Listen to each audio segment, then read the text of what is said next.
E aí, galera? Bem-vindos de volta ao nosso podcast. Eu sou o Cadu. E eu sou o Giba. E se você achava que o episódio anterior foi pesado, prepara o coração porque hoje vai ficar ainda mais intenso. No último episódio a gente deixou vocês com aquele cliffhanger. O encanador tinha acabado de descobrir algo terrível nos canos do prédio e a polícia estava prestes a bater na porta de Denise Nielsen. Mas antes de chegar nesse momento a gente precisa falar sobre os anos de horror que aconteceram antes disso.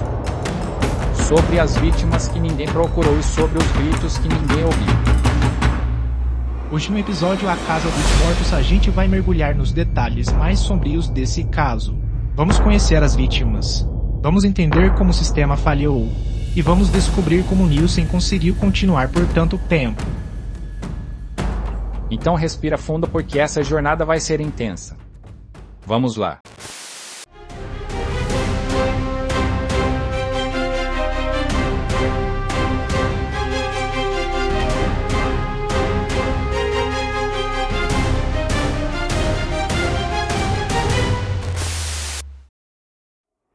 O silêncio no prédio.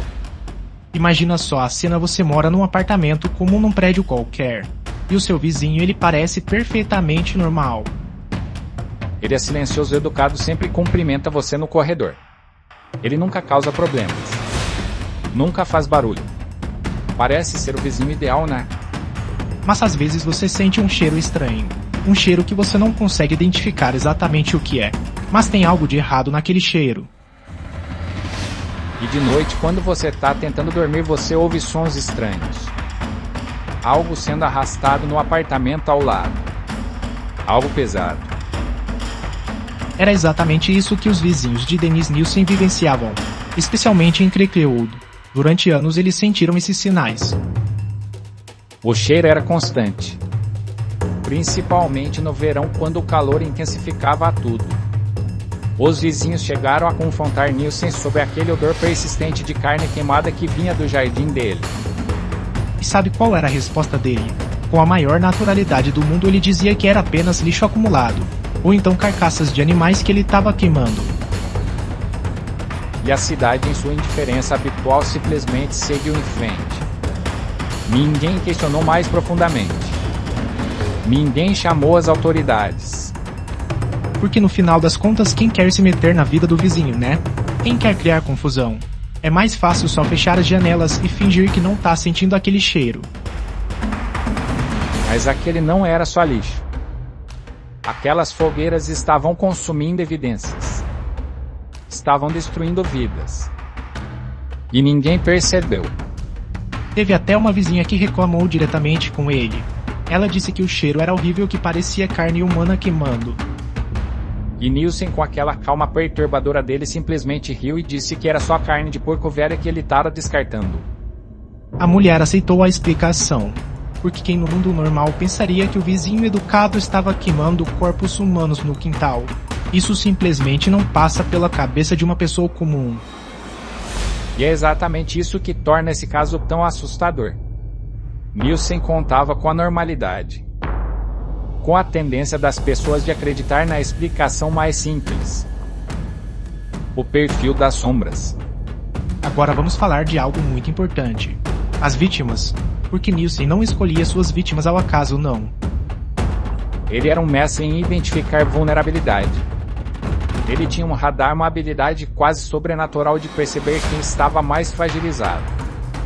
Seus alvos eram homens jovens, muitos deles completamente sem teto. Estudantes estrangeiros longe de casa, ou rapazes que viviam à margem da sociedade. Pessoas que estavam escondendo sua identidade por medo do preconceito, que não podiam voltar para casa, que não tinham para onde ir. Vamos falar de alguns nomes, porque essas pessoas merecem ser lembradas. Elas não eram só números numa lista de vítimas. Kenneth O'Kane, um estudante canadense de 23 anos. Ele estava viajando pela Europa, conhecendo o mundo, cheio de sonhos e planos. Kenneth conheceu Nielsen num pub em dezembro de 1979. Eles conversaram, pareciam ter se dado bem. Nielsen convidou ele para continuar a conversa no apartamento. Kenneth nunca mais foi visto. Ele simplesmente desapareceu. E como ele estava viajando sozinho, a família no Canadá demorou semanas para perceber que algo estava errado. Marquendo foi um jovem de apenas 16 anos. Ele tinha fugido de casa. Estava vivendo nas ruas de Londres. Martin foi morto em maio de 1980. Mais uma vida jovem, mais um futuro roubado. E ninguém sabia. Ninguém procurou. Billy Sutherland, um jovem escocês de 26 anos. Malcolm Barlow, de apenas 24. John, o leite conhecido como Guardsman John, tinha apenas 23 anos. Cada um deles tinha uma história. Cada um tinha família, suas pessoas que amavam. Mas para a polícia da época, esses jovens eram invisíveis. Se eles parassem de aparecer nos bares habituais, ninguém preenchia um relatório de desaparecimento. Seus nomes não estavam em bancos de dados porque esses bancos de dados sequer existiam de forma centralizada.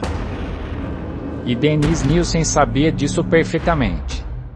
Ele sabia que se esses homens desaparecessem dentro do seu apartamento, o mundo não viria bater à sua porta. Ele os abordava sempre da mesma forma, com promessas de abrigo, uma bebida, uma refeição quente, explorando a necessidade mais básica de todos, nossa conexão humana. E essa é a parte mais cruel. Essas pessoas aceitavam o convite porque precisavam de ajuda. Porque estavam desesperadas. E Nielsen transformou essa vulnerabilidade em arma. Até hoje, pelo menos 7 das vítimas de Nielsen nunca foram identificadas. 7 famílias que talvez nunca saibam o que aconteceu com seus filhos e irmãos amigos. 7 pessoas que simplesmente desapareceram da face da Terra. E isso é devastador. Os gritos que ninguém ouviu. E agora vem a parte que mais me revolta nesse caso. A parte que mostra como o sistema falhou absurdamente. O que torna este caso ainda mais trágico é que o assassino das sombras poderia ter sido parado muito antes de 1983. Porque houve sobreviventes. Pessoas que conseguiram escapar. Pessoas que foram na polícia. E mesmo assim nada foi feito. Em 1980, um jovem chamado Paul Nobbs conseguiu escapar. Ele acordou no apartamento de Nielsen com a pior dor de cabeça da vida dele. Ele tinha marcas visíveis de estrangulamento no pescoço, marcas roxas profundas, e a sensação clara de ter sido dopado. Paul ficou completamente aterrorizado. Ele não entendia o que tinha acontecido, mas sabia que tinha escapado de algo terrível. E sabe o que ele fez? Ele foi direto para a polícia. Ele deu um depoimento completo. Contou tudo. Mostrou as marcas no pescoço. E a polícia simplesmente arquivou o caso. Disseram que não havia evidência suficiente. Que provavelmente tinha sido uma briga de casal. Briga de casal. O cara tinha marcas de estrangulamento e a polícia chamou de briga de casal. Porque Paul era gay. E na época as autoridades simplesmente não priorizavam casos que envolvessem a população LGBTQ+. Principalmente se fossem pessoas sem teto marginalizadas. Mas tem mais. Outro jovem, Carlos Tutor, quase perdeu a vida de uma forma ainda mais brutal. Carlos foi levado para o apartamento de Nielsen. Eles beberam, conversaram. E então Nielsen o arrastou para a banheira. Ele encheu a banheira de água e começou a afogar Carl, segurando a cabeça dele debaixo d'água com força. Carl lutou. Lutou com todas as forças. E por algum milagre, por puro instinto de sobrevivência, ele conseguiu se soltar. E aí aconteceu algo bizarro. Nielsen, que segundos antes estava tentando matar ele, de repente parou. Ele tirou o Carl da banheira, enxugou ele e colocou roupas secas. E agiu como se nada tivesse acontecido. Carl ficou completamente confuso, assustado, sem entender se aquilo tinha sido real ou um pesadelo. E sabe o que ele fez? Ele não foi na polícia. O medo e a vergonha de não ser acreditado o mantiveram em silêncio por anos. Ele pensou: se eu contar isso, quem vai acreditar em mim? Um jovem gay sem recursos contra um funcionário público respeitável? E ele tinha razão em ter medo. Porque a gente já viu o que aconteceu com Paul Nobbs quando ele tentou denunciar. A falta de comunicação entre as delegacias, a ausência de um sistema centralizado de rastreamento e principalmente o preconceito sistêmico. Tudo isso permitiu que Nielsen continuasse sua trajetória de terror sem ser incomodado. Por anos. Quantas vidas poderiam ter sido salvas se a polícia tivesse levado Paul Knowles a sério? Quantas famílias não teriam perdido seus filhos? São perguntas que assombram esse caso até hoje. E que mostram como o preconceito pode custar vidas. O erro geográfico. Cranley Gardens. Em 1981, Dennis Nielsen tomou uma decisão que mudaria absolutamente tudo. Uma decisão que seria o começo do fim para ele. Ele decidiu se mudar. Sair de Cricklewood e ir para o número 23 da Cranley Gardens em Muswell. E por que essa mudança foi tão crucial? Porque diferente do endereço anterior, este era um apartamento no último andar. Não havia mais jardim para as fogueiras noturnas. Não havia mais terra sob o assoalho para esconder seus segredos. Ele estava num apartamento comum dividindo o prédio com outras pessoas. Qualquer pessoa racional teria parado nesse ponto, né? Teria pensado, não tenho mais como esconder evidências, melhor parar. Mas Nielsen não era racional. O impulso dele, aquela necessidade doentia de ter companhias que não pudessem abandoná-lo, não parou. Mesmo sem espaço, mesmo sem jardim, mesmo sabendo dos riscos enormes, ele continuou trazendo companhias para casa. Entre 1981 e 1983, em Cranley Gardens, ele matou pelo menos mais 3 pessoas. John Olette Crown Allen Stephen Sinclair. Mas agora ele tinha um problema gigantesco. Sem ter onde colocar as evidências biológicas dos seus atos, ele precisava de uma solução. E a solução que ele encontrou foi absolutamente desesperada e imprudente. Ele decidiu descartar os corpos através do sistema de esgoto do prédio. Ele desmembrava os corpos na banheira, cortava em pedaços pequenos, e tentava dar descarga.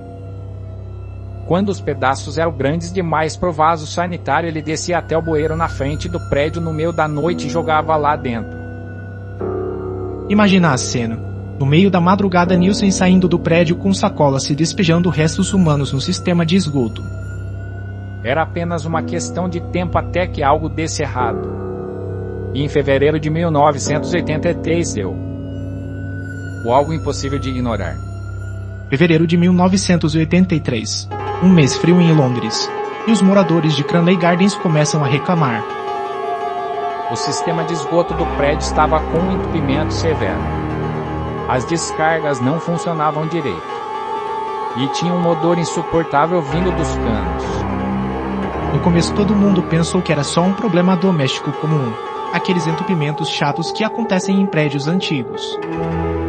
A administração do prédio chamou um encanador. Um cara chamado Michael Catran. Um profissional que já tinha visto de tudo, ou pelo menos achava que tinha. Michael chega no prédio no dia 8 de fevereiro de 1983.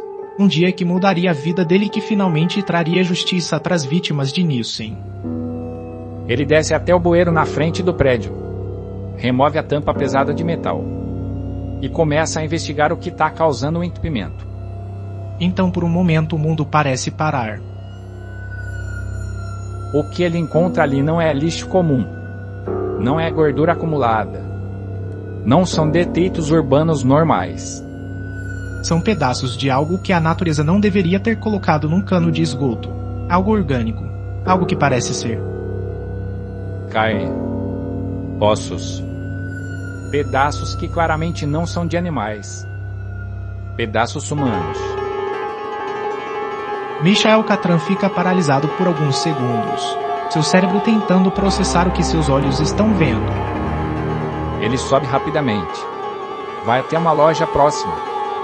E liga para o seu supervisor, dizendo que encontrou algo muito perturbador.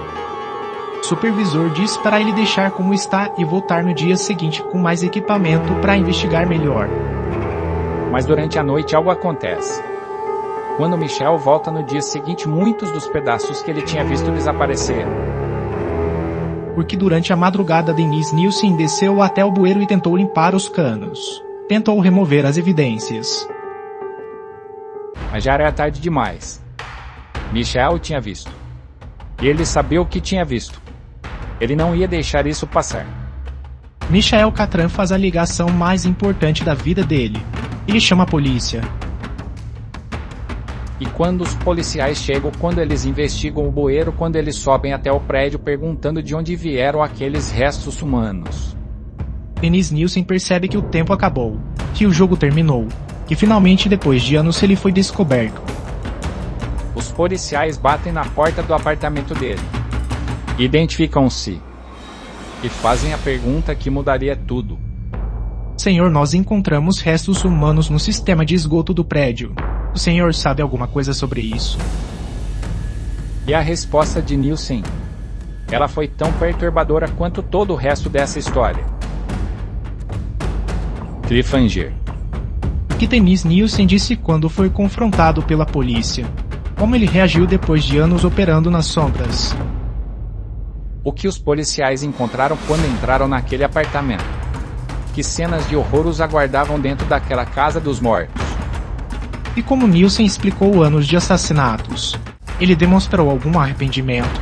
Ou continuou com aquela calma perturbadora? No próximo e último episódio, Segredo no Esgoto. A confissão mais perturbadora da história criminal britânica. Os detalhes do interrogatório que chocaram até os detetives mais experientes. Vamos explorar o julgamento que parou o Reino Unido, as tentativas da defesa de alegar insanidade, e a sentença que determinou o destino de Nielsen.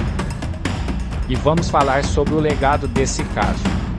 As mudanças que ele trouxe para o sistema policial britânico. E sobre as 7 vítimas que o mundo ainda não conseguiu nomear. 7 pessoas cujas famílias talvez nunca saibam a verdade. 7 vidas que se perderam nas sombras de Londres. Não percam o episódio final dessa trilogia.